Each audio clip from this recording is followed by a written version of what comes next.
Për shkak të njoftimit që kanë nxjerrë policia, ku thuhet se disa prej akseve kryesore që të çojnë drejt qendrës e bulevardit janë të bllokuara, të gjitha linjat e transportit urban nuk do të funksionojnë nesër, ndaj qytetarët do të duhet të ecin në këmbë.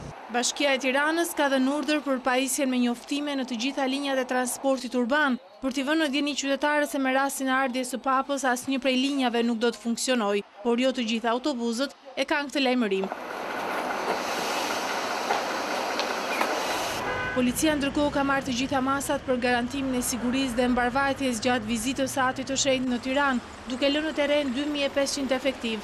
Qendra e kryeqytetit dhe disa rrugë kryesore do të bllokohen për automjetet, duke nisur që nga mbrëmja të shtunës. Policia ka bërë të ditur se do të ndalohet lëvizja e makinave nga ora 20:30 të shtunës deri në orën 19 të së dielës në sheshin Nën Tereza, i kufizuar me rrugët Skerdilajt Llagami dhe Abdyl Frashëri. Gjithashtu nga ora 6 deri në orën 19 të së dielës, në të gjitha rrugë kalimet që të çojnë në sheshin Nën Tereza, në bulevardin Dëshmorët e Kombit dhe në sheshin Skënderbej, nuk do të lejohen makinat. Policia do të bllokojë edhe parkimin e automjeteve nga ora 12 e ditës së shtunë deri në orën 20 të së dielës për 13 rrugë kryesore në të gjithë Tiranën. Ndërto përfshihen bulevardi Dëshmorët e Kombit, Zogu i Parë, Jeanne d'Arc, rruga e Durrësit, rruga e Elbasanit e Kavajës, rrugët kryesore të Tiranës së Re, Unaza e Re deri në sheshin Shqiponja. Gjithashtu në kryeqytet nuk do të lejohen të kalojnë automjetet të tonazhit të rënd deri në 7.5 ton, ndërsa makinat e mbyllura do të kontrollohen më shpesh.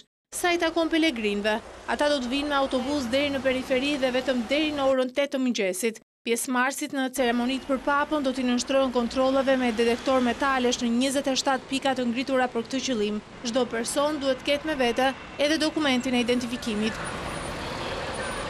Ndërkohë në rrugët e bllokuara nuk do të ketë as sinjal për telefonat celular për shkaqe sigurie, një masë kjo që sipas autoriteteve ka karakter sekret.